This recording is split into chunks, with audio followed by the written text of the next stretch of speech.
ഉന്നതങ്ങളിൽ നിന്നുള്ള ഉദയസൂര്യൻ ഇതാ അവതീർണനാകുന്നു. മാനവരാശി മുഴുവനും കാത്തിരുന്ന ആ സകല പ്രവാചകന്മാരും സർവമതഗ്രന്ഥങ്ങളും പ്രവചിച്ച ആ മഹാജനനം ചരിത്രത്തെ രണ്ടായി പകുത്തുകൊണ്ട് പ്രപഞ്ചനാഥൻ ഒരു ദിവ്യ പൈതലായി അവതരിപ്പിക്കുന്നു. A humble skit presentation on the story of Christmas by team City for Vanya. Direction and screenplay by Mr. Rajan Paul Valappe. ജോസഫിൻ്റെയും മേരിയുടെയും വിവാഹ വാഗ്ദാനം.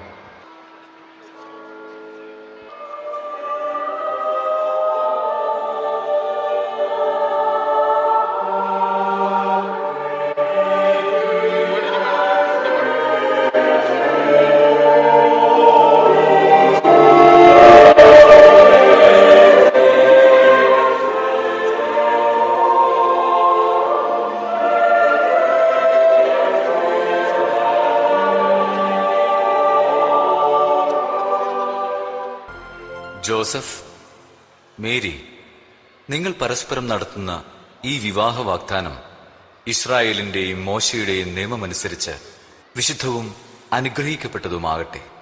ആമേൻ. ആമേൻ.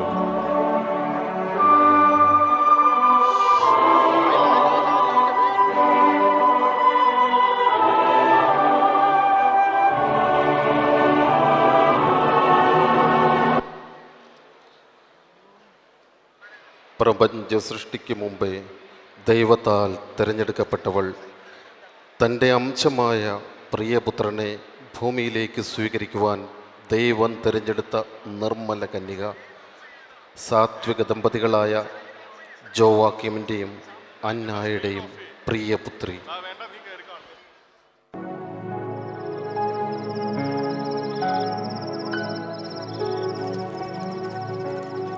അതിനാൽ കർത്താവ് തന്നെ നിനക്കൊരടയാളം തരും. യുവതി ഗർഭം ധരിച്ച് ഒരു പുത്രനെ പ്രസവിക്കും. അവൻ ഇമ്മാനുവേൽ എന്ന് വിളിക്കപ്പെടും.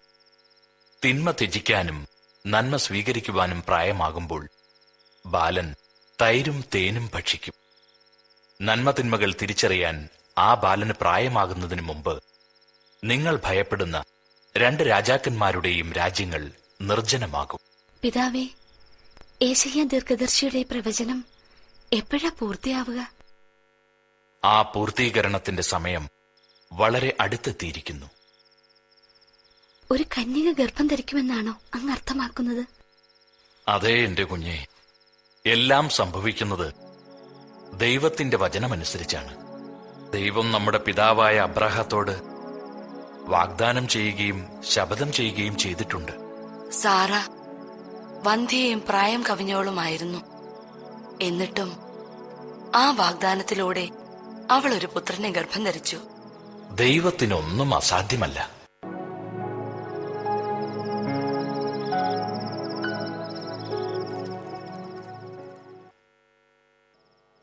ഇതാ കന്യക ഗർഭം ധരിച്ച് ഒരു പുത്രനെ പ്രസവിക്കും. അവൻ ഇമ്മാനുവേൽ എന്ന് വിളിക്കപ്പെടും.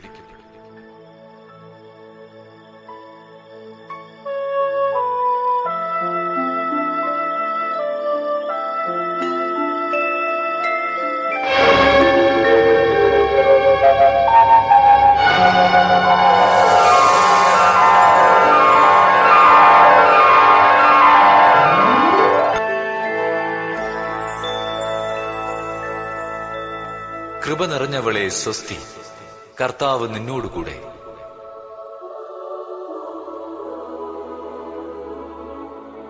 മറിയമേ, നീ ഭയപ്പെടേണ്ട. ദൈവസന്നിധിയിൽ നീ കൃപ കണ്ടെത്തിയിരിക്കുന്നു. നീ ഗർഭം ധരിച്ച് ഒരു പുത്രനെ പ്രസവിക്കും. നീ അവന് യേശു എന്ന് പേരിടണം. അവൻ വലിയവനായിരിക്കും. അത്യുന്നതന്റെ പുത്രൻ എന്ന് വിളിക്കപ്പെടും. അവന്റെ പിതാവായ ദാവീദിന്റെ സിംഹാസനം ദൈവമായ കർത്താവ് അവന് കൊടുക്കും. യാക്കോബിന്റെ ഭവനത്തിന്മേൽ അവൻ എന്നേക്കും ഭരണം നടത്തും. അവന്റെ രാജ്യത്തിന് അവസാനമുണ്ടാവുകയില്ല. ഇതെങ്ങനെ സംഭവിക്കും?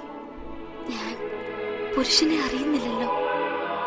പരിശുദ്ധാത്മാവ് നിന്റെ മേൽ വരും. അത്യുന്നതന്റെ ശക്തി നിന്റെ മേൽ ആവസിക്കും.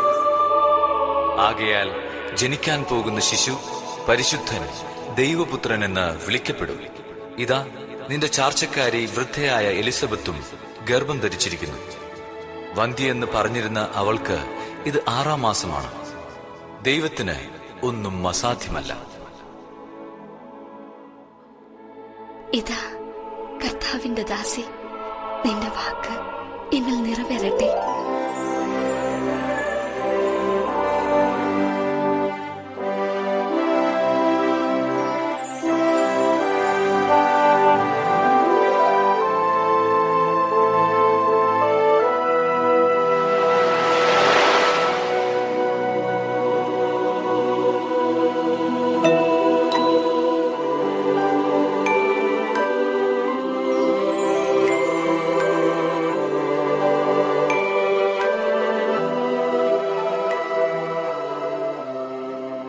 ദൈവത്തിന് സ്തുതി.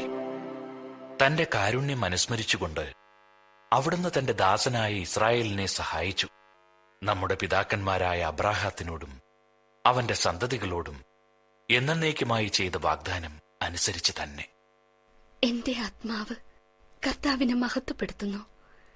എന്റെ ചിത്തം എന്റെ രക്ഷകനായ ദൈവത്തിൽ ആനന്ദിക്കുന്നു. അമ്മേ, എലിസബത്ത് ഒരു പുത്രനെ ഗർഭം ധരിച്ചിരിക്കുന്നുവെന്ന് മാലാഖ പറഞ്ഞു. ദൈവത്തിന് സ്തുതി. അമ്മേ, അവർക്ക് പ്രായമായല്ലോ. ഞാൻ വേഗം അവിടെ വരെ ഒന്ന് പോയി അവരെ സഹായിക്കട്ടെ. ആ, അവളെ എന്റെ ആശംസകൾ അറിയിക്കുക. നീ വേഗം യാത്രയാകൂ. ഞാൻ പോയി നിന്റെ യാത്രയ്ക്കുള്ള ഒരുക്കങ്ങൾ ചെയ്യട്ടെ.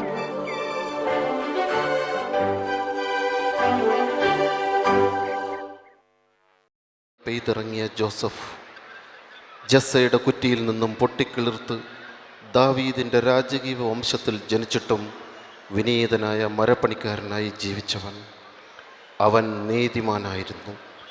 തൻ്റെ നെറ്റിയിലെ വീർപ്പിനാൽ ദൈവ പൈതലിനെ വളർത്തുവാൻ പ്രാണൻ്റെ പ്രാണനായ മറിയത്തെ ഉപേക്ഷിക്കുവാനാകാതെ സന്താപ സങ്കടങ്ങളുടെ നടുക്കടങ്ങളിൽ ഉഴലുന്നു.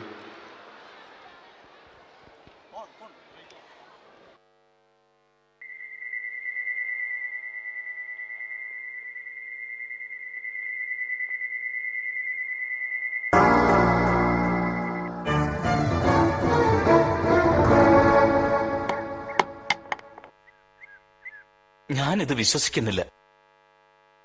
ഇത് സത്യമാണ് ജോസഫ്.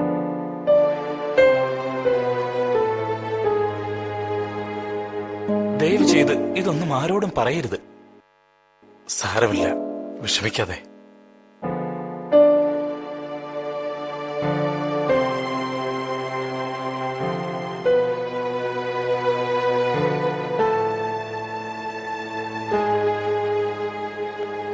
പക്ഷേ അവളെ പരസ്യമായി അപമാനിതയാക്കുന്നതിൽ ഞാൻ ഉത്തരവാദിയാകും.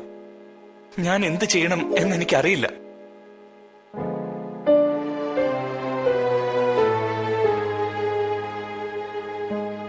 ഒരേ ഒരു വഴിയേ ഉള്ളൂ. ഞാൻ അവളെ രഹസ്യമായി ഉപേക്ഷിക്കും.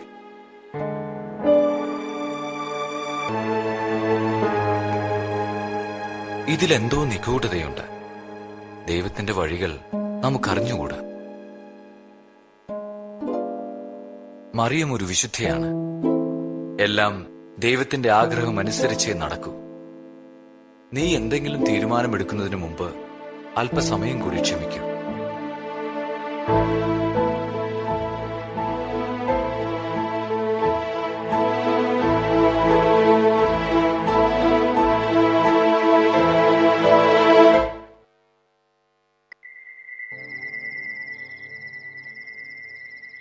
ദാവീദിന്റെ പുത്രനായ ജോസഫ്, മറിയത്തെ ഭാര്യയായി സ്വീകരിക്കാൻ നീ ശങ്കിക്കേണ്ട. അവൾ ഗർഭം ധരിച്ചിരിക്കുന്നത് പരിശുദ്ധാത്മാവിൽ നിന്നാണ്. അവൾ ഒരു പുത്രനെ പ്രസവിക്കും. നീ അവന് യേശു എന്ന് പേരിടണം. എന്തെന്നാൽ അവൻ തന്റെ ജനത്തെ അവരുടെ പാപങ്ങളിൽ നിന്ന് മോചിപ്പിക്കും.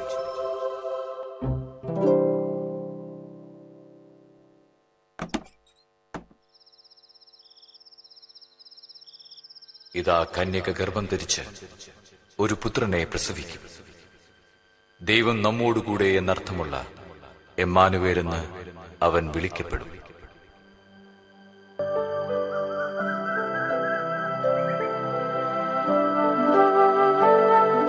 ഇസ്രായേലിന്റെ ദൈവമായ കർത്താവ് വാഴ്ത്തപ്പെടട്ടെ. അവിടുന്ന് മാത്രമാണ് അത്ഭുതങ്ങൾ പ്രവർത്തിക്കുന്നത്.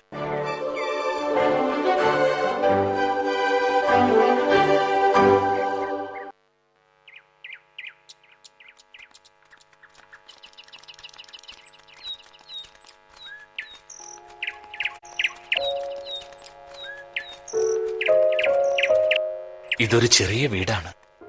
നമുക്ക് ജീവിക്കാൻ ഇത് മതി. ഓ ദൈവമേ, വരാനിരിക്കുന്ന തലമുറകളോട് അങ്ങയുടെ ശക്തി പ്രഘോഷിക്കാൻ എനിക്കിടയാക്കണമേ. ദൈവമേ, അങ്ങയുടെ ശക്തിയും നീതിയും ആകാശത്തോളം എത്തുന്നു. ദൈവമേ, വൻ കാര്യങ്ങൾ ചെയ്തിരിക്കുന്ന അങ്ങേക്ക് തുല്യനായി ആരുണ്ട്? കർത്താവ് ഞങ്ങൾക്ക് വേണ്ടി വൻ കാര്യങ്ങൾ ചെയ്തിരിക്കുന്നു. ഞങ്ങൾ സന്തോഷിക്കുന്നു.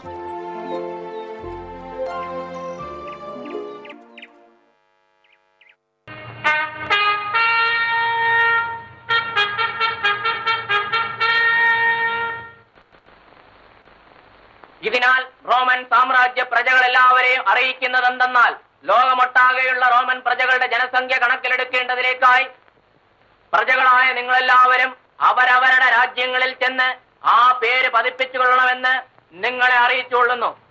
ഇത് രാജകൽപ്പന.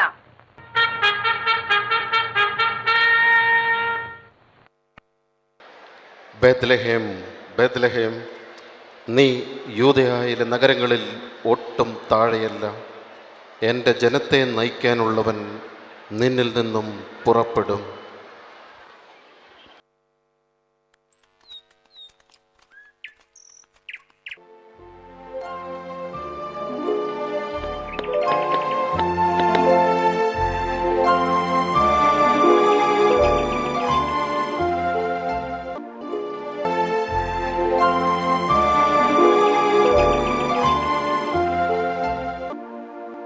ലോകമെമ്പാടുമുള്ള എല്ലാവരുടെയും പേര് എഴുതി ചേർക്കണമെന്ന് ഒരു രാജകൽപ്പന പുറപ്പെടുവിച്ചിരിക്കുന്നു. അതനുസരിച്ച് നാം എല്ലാവരും നമ്മുടെ പട്ടണമായ ബേത്ലഹേമിൽ പോയി പേരെഴുതി ചേർക്കണം. പക്ഷേ ഈ അവസ്ഥയിൽ നാം എങ്ങനെ പോകും? എന്റെ ദൈവമേ, നിനക്ക് സ്തുതി. ഓ ബേത്ലഹേം, നിന്നെ കുറിച്ചുള്ള പ്രവചനം പെട്ടെന്ന് പൂർത്തിയാവാൻ പോകുന്നു. അങ്ങനെയെങ്കിൽ നമുക്ക് എത്രയും പെട്ടെന്ന് പോകണം. ഞാനിതാ യാത്രയായി.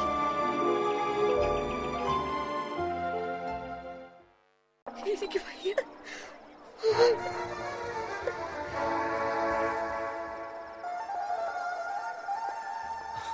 നീ ഇവിടെ ഇരിക്കൂ, ഞാനൊരു സ്ഥലം കണ്ടുപിടിക്കട്ടെ.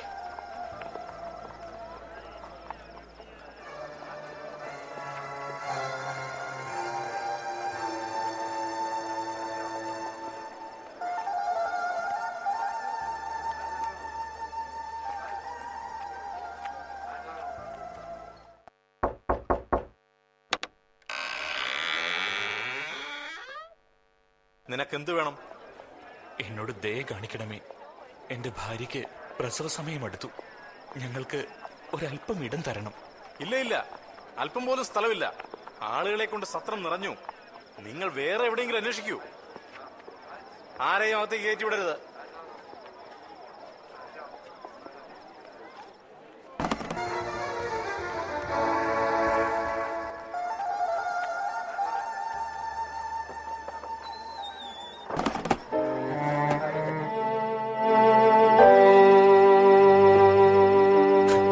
ദയവായി ഞങ്ങളെ പരിഗണിക്കണമേ, ഞങ്ങളെ സഹായിക്കണമേ.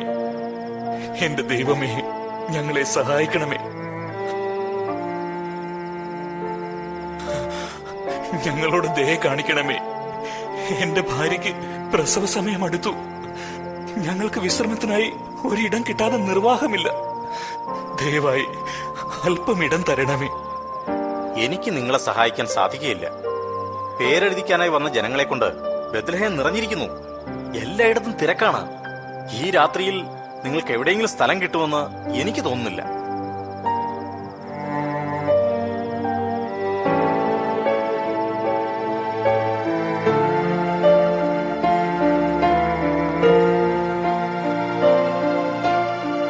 നമുക്കിവിടെ ഒരു മുറിയും ലഭിക്കില്ല. മേരി, നിനക്കിപ്പോൾ എങ്ങനെയുണ്ട്? ഒരല്പം മുമ്പോട്ട് പോയി മറ്റേതെങ്കിലും സ്ഥലം അന്വേഷിക്കാൻ സാധിക്കുമോ?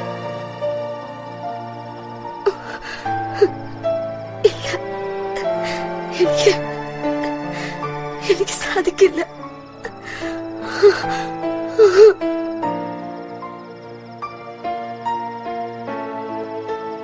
നോക്കൂ, ഈ സമയത്ത് വേറെ എവിടെയെങ്കിലും സ്ഥലം കണ്ടുപിടിക്കാൻ ശ്രമിക്കുന്നോണ്ട് കാര്യമൊന്നുമില്ല. ഞാനൊരു സ്ഥലം കാണിച്ചു തരാം. അതാ അവിടെ ഒരു കുടിലിന്റെ മുമ്പിൽ തീ കൂട്ടിയിരിക്കുന്നത് നിങ്ങൾ കാണുന്നുണ്ടോ? ഉവ്വ്. ആ കുടിലിന്റെ പുറകിലായ ഒരു സ്ഥലമുണ്ട്. അവിടം നിങ്ങൾക്ക് ഉപയോഗിക്കാം. അതൊരു സത്രമല്ല, പക്ഷേ ഇപ്പോൾ നിങ്ങൾക്കത് ഉപകാരപ്പെടും. അതൊരു പുൽത്തൊഴുത്താ.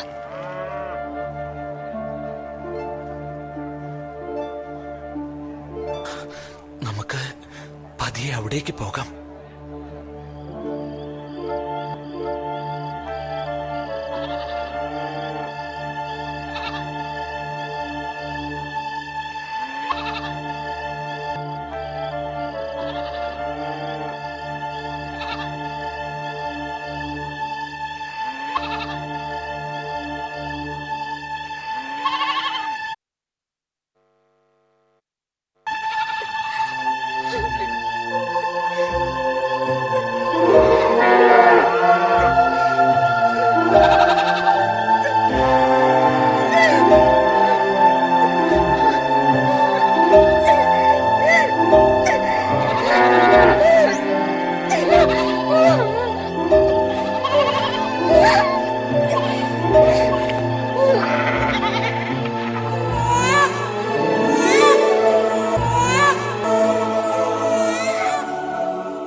അത്യുന്നതമായ ദൈവമഹത്വം മണ്ണിലേക്കൊഴുകിയ ദിവ്യരാത്രി. വെൺമഞ്ഞു പൊഴിയുന്ന ബേത്ലഹേമിൻ്റെ താഴ്വാരങ്ങളിൽ ദൈവദൂതന്മാർ പറന്നിറങ്ങുന്നു. ദൈവപുത്രൻ്റെ മനുഷ്യാവതാരത്തിൽ സ്വർഗവാസികൾ ആഹ്ലാദിക്കുന്നു. ഭൂമിയും അതിലെ സകലചരാചരങ്ങളും ആനന്ദസാഗരത്തിൽ ആറാടുന്നു. സാമ്രാജ്യത്വങ്ങളെ കാൽ കീഴിലൊതുക്കിയ തമ്പുരാക്കന്മാർക്ക് ഒന്നും വെളിപ്പെടുത്താത്ത ദൈവിക രഹസ്യം പാവപ്പെട്ട ആട്ടിടയന്മാർക്ക് വെളിപ്പെടുന്ന അപൂർവ സുന്ദര നിമിഷം.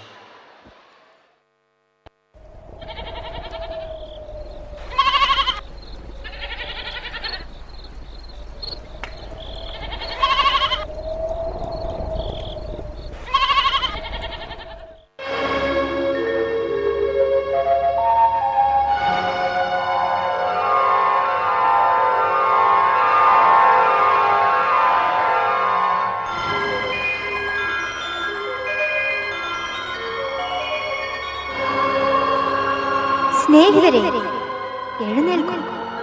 സമസ്ത ലോകത്തിനും സന്തോഷകരമായ ഒരു വാർത്ത ഞാൻ നിങ്ങളെ അറിയിക്കുന്നു. കേൾക്കൂ, ദാവീദിന്റെ പട്ടണത്തിൽ ദൈവം മനുഷ്യനായി പിറന്നിരിക്കുന്നു. ഇതാ നിങ്ങൾക്കൊരടയാളം.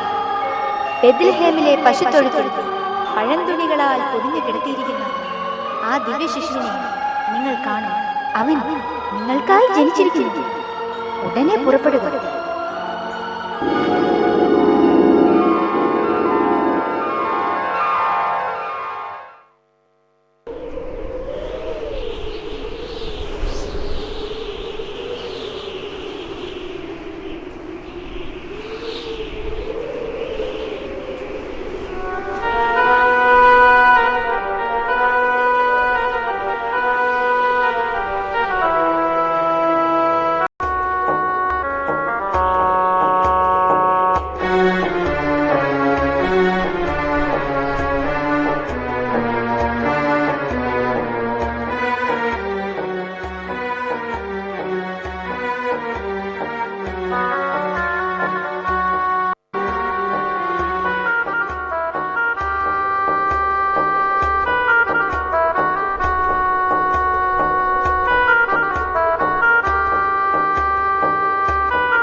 നക്ഷത്രമുദിച്ചു.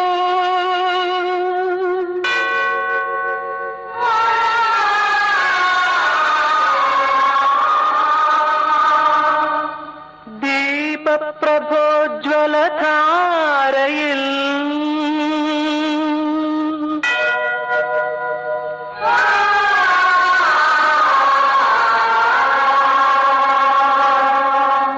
ഭൂലോകം കോരിത്തരിച്ചു.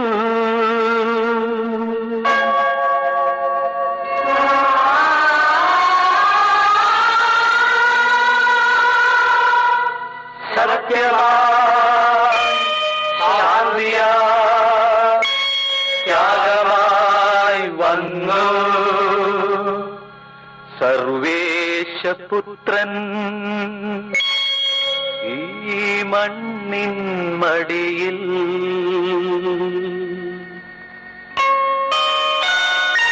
രാജാവിൻ രാജാവെഴുന്നള്ളുന്നു, ദേവന്റെ ദേവൻ എഴുന്നള്ളുന്നു. മലർവീഥിയൊരുക്കി മാലാഖമാർ പുൽമെത്ത വിരിച്ചു ഇടയന്മാർ.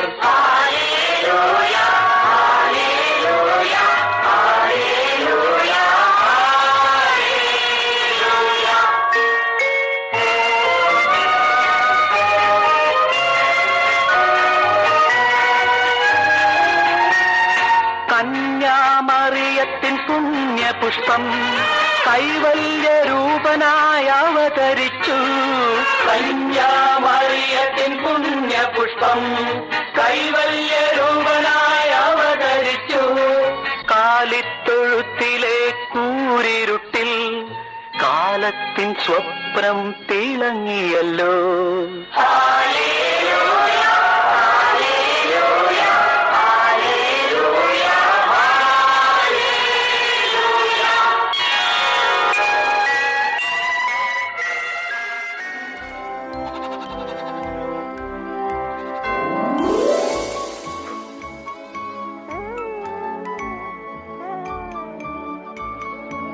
നിങ്ങൾ ആരാ?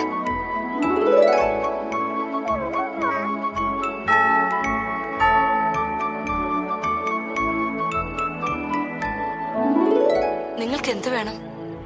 നിങ്ങൾ എന്തിനാ ഇവിടെ വന്നത്? ഞങ്ങളുടെ രക്ഷകന്റെ ജനനത്തെക്കുറിച്ചുള്ള ഒരു നല്ല വാർത്ത ദൈവത്തിൽ നിന്ന് ഞങ്ങൾക്ക് ലഭിച്ചിരിക്കുന്നു. ഞങ്ങൾ അവനെ കാണാൻ വന്നിരിക്കുകയാണ്.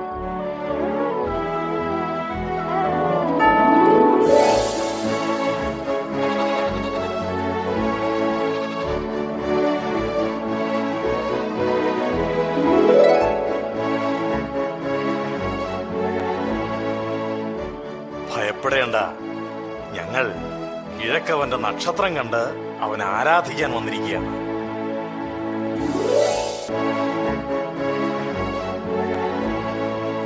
ദയവായി ഞങ്ങളുടെ കാഴ്ചദ്രവ്യങ്ങൾ സ്വീകരിച്ചാലും.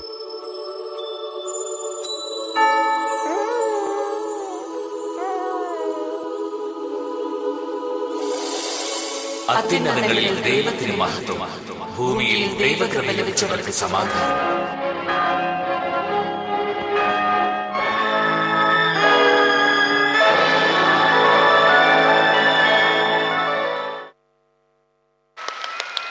Thank you, Director Rajan Paul and crew.